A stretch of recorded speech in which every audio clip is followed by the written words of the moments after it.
How's it going? My name is Vashlost, if you didn't already know or haven't been tuning in to the other videos recently. And this is the Day 5 update for my auto attack Amazon using Spear Throw, though you could use Spear Stab as well if you wanted, as really the only true projectile investment I have right now, I think, is this small cluster right here for careful aim and heavy munition. So you just swap that over to unerring impact or heavy weaponry. Reason why you would be interested in maybe doing that is that there are some more damage supports for melee than there are projectiles. That doesn't mean projectiles don't do damage. I am scaling accuracy and attack speed with the Amazon. Before I was playing Ritualist, but I'm not really going to get into it. I have a previous video where I'm all doom and gloom talking about why I swapped. I'm just going to talk about some of the build changes today, some of the unique items, new support gems, what my gear's looking like, and then we're going to go over the recent news when it comes to Zizaran's interview with Jonathan and Mark, as well as changes that they plan on making as a result of that interview. Yeah, so let's go ahead and get on into it, I guess. So my current plan is to path towards Remorseless, head down Ricochet. We will path straight down from this attribute to this attribute, pick up Coated Arms, and then I want these two presence area of effect nodes, and the reason why is that I added the Vile Knight to my build. I was thinking about adding a Thrill Steel, but Thrill Steel is like 40 Exalted Orbs or something because everybody knows that it's one of the only sources of Onslaught. It would be nice to have Onslaught, but the Vile Knight is really cheap. It costs me 1 Exalted Orb and helps us exactly where we need it, which is bossing. And it lets us have up to 200% increased damage the longer we are in the presence of that boss or rare monster. And yeah, I think these two presence nodes are going to help with that a whole heck of a lot. Just to show you how large the presence is, we can control here. See that little green circle? 40% larger would be pretty easy to maintain if you ask me. So that's what I'm working with right now in terms of the helmet. The gloves, I picked up a pair of Idle Hands for 1 Exalted Orb as well. Since we are an auto attack build, attack speed is really, really valuable. And these gloves are the easiest way to maintain that. Since we don't use any mana, or almost never any mana, there are some skills that are of benefit to us. But these are really easy to satisfy in terms of never being below 90% of our maximum mana. Also comes with some intelligence, accuracy rating, and evasion rating. These are all things that we really, really love. And yeah, I don't know, I was just browsing the unique gloves page on PoE2 Wiki and saw them. I thought, why not? I'll give them a try. The rest of my gear is some of the worst rare items you've ever seen. I only have 10% movement speed on my boots, no rarity almost anywhere. I've got blue rings because I keep spending all of my currency trying to craft my own spears. It's just how I want to play. I'm not going to say it's like the best decision, but you definitely do want a spear with as much elemental damage and physical as possible. Attack speed, also really, really good. The other suffixes are kind of like dubious. Critical damage isn't bad. Critical strike isn't bad. You'll probably be able to tell the ones that you don't want, like mana gained after kill or life gained on kill or an attribute. You probably don't want an attribute on that weapon suffix. But the thing is, now that we're talking about spears, you may have noticed I have 2 on. And that is so that I can have one spear that has pin attached to it with lockdown. And then you can attach whatever else you want to it in terms of damage and making that pin happen faster. And the reason why we care about pin is for combat frenzy. We will throw our spear with the left click, and that will give us frenzy charges. And then we will spend them on either the left click, because that's probably going to be like an AoE spear setup, and then we have a single target spear setup in the other one with momentum, execute, and martial tempo. That's like our bossing spear, our bossing auto attack. And then we use this one for like mapping basically.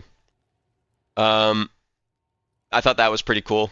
If you can equip 2 spears, that means that you just get 2 spear skills and they can accomplish different things. Combo gameplay, baby. Let's go. The other skills that I am using, I was trying out spear stab, but I ultimately decided to go forward with spear throw because it has a higher damage effectiveness. Um, they recently buffed it as well with 8% more damage at each level. And at level 14, that brings it to 291% attack damage effectiveness, whereas Spear Stab is at 233% at level 14. Another great upside of playing auto attacks is that as you level up and as your Spear Throw levels up, they will naturally unlock extra sockets. Feels really, really good. One concern I have is I am not sure if we will have 6 sockets at level 20, because I think I got my last socket at like level 10. Maybe it's like a socket per 5 levels past a certain point. I'm certainly no expert on the subject currently. Another skill that I'm using is Spearfield.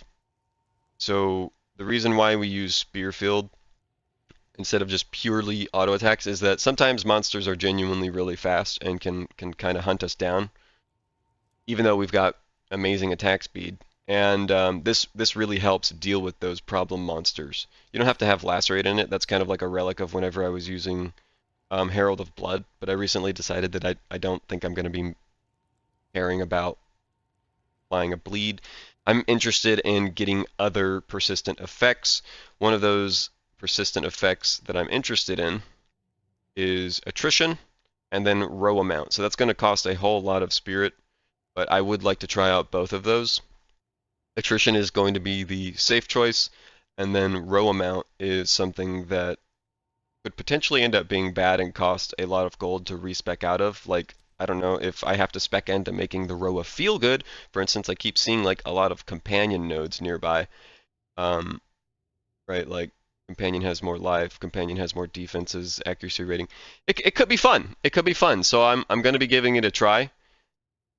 But I'm a little worried due to how the respec system works. The higher level you get, the more each respec costs, and I wouldn't say gold is exactly abundant quite yet. Yeah. Sorry that I'm jumping all over the place, but it's kind of like a haphazard character. So those 2 uniques, you get 2 spears, right? 2 spears. One is for AoE, one is for single target. Just to go over those support gems again, for the AoE, I would recommend Pin, Lockdown, and then whatever else you can do to pump up the damage. You can do like an Elemental Spear setup with Volt, Primal Armament, and then Lightning Infusion or something. The reason why you care about Pin, I guess I should go over, is that Spear Throw has an additional effect where if you consume a Frenzy Charge while using it, it will explode at the end of its flight for a much larger effectiveness of attack damage at 540% for level 14. When I was lower level, it was closer towards like 400%. So it does scale. And yeah, that's why you care about Pen. You could pick up Pen and Run, but I kind of have that as a low priority.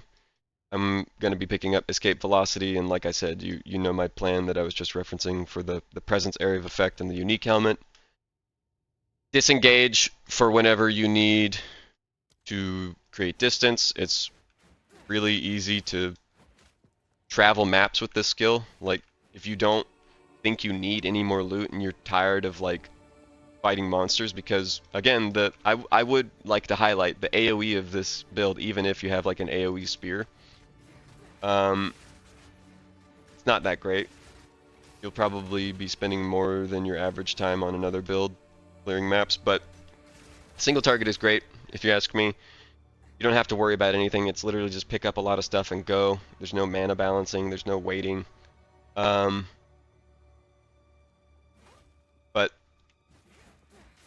that's basically the gameplay. Is if something is fast, well, a little bit of lag there. If something is fast, you'll lay down your spear field, You will run away with your disengage. You can travel through maps and ignore monsters with disengage because it travels over them. Like if you get blocked, you can just disengage right over top. And then you throw spears. You can apply marks. Ultimately, I think we are going to care about almost being like a tri-attribute build. We're going to need a lot of dexterity. We're going to need a rather large amount of strength. And then if we want to be energy shield, we're going to need that. And I'm pretty sure we might want energy shield because that is still one of the only ways to really pad your defenses unless you're stacking strength or going block. And we can't go block because I am going Dance with Death. Since I am an attack speed and accuracy scaling build, Dance with Death is a must, which means we have to give up our offhand for that sweet, juicy 25% more skill speed. The first Ascendancy node that I took was Critical Strike. Then I took Predatory Instinct. I don't know if that was the right choice. I maybe should have swapped that. I'm probably going to pick up Penetrate next or Elemental Infusion. Those are really like the only options. In for the kill, just I don't know. We could try it, but it's just the way that reveal weakness works is it's not really consistent, and those periods of the boss life pass extremely quickly due to how much extra damage. And I'm not going to complain about the extra damage. That's what I want from this Ascendancy node here.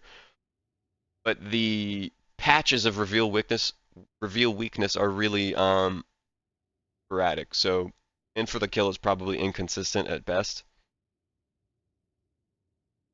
Penetrate is just very, very reliable.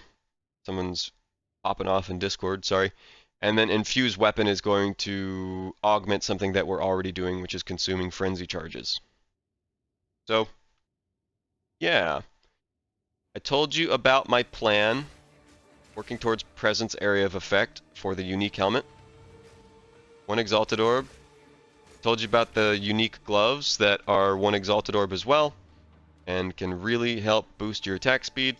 I told you about how Dance with Death is something that we're doing because we don't want to block or parry. So 25% more skill speed for that attack speed scaling angle. This is what my passive tree looks like. I'm just going to link my character page so that you guys can take a look at it. Not like a POB or anything yet. This is just something that I'm working on as I work through the campaign. So feel free to change whatever you feel like. Make different decisions and go through the game at your own pace. Am I missing anything? I don't think I'm missing anything. I talked about Ascendancy. I always do this. I always feel like I've forgotten to mention something, and then after I post the video, it's like, damn it, not again. So I'm just trying to be thorough, but I don't know. So be sure to stop by stream if you have any questions. I'd be happy to talk to you about whatever it is that you're playing, what you think of the current state of the game, whether you're happy or upset at it, where you think it's headed, what you would like to see in the game. Really, really would love to know what you guys think. Let me know what you think of this video as well down below in the comments. Give me a like and subscribe if you enjoyed it, and hopefully I will see you guys next time. Have fun. Peace out.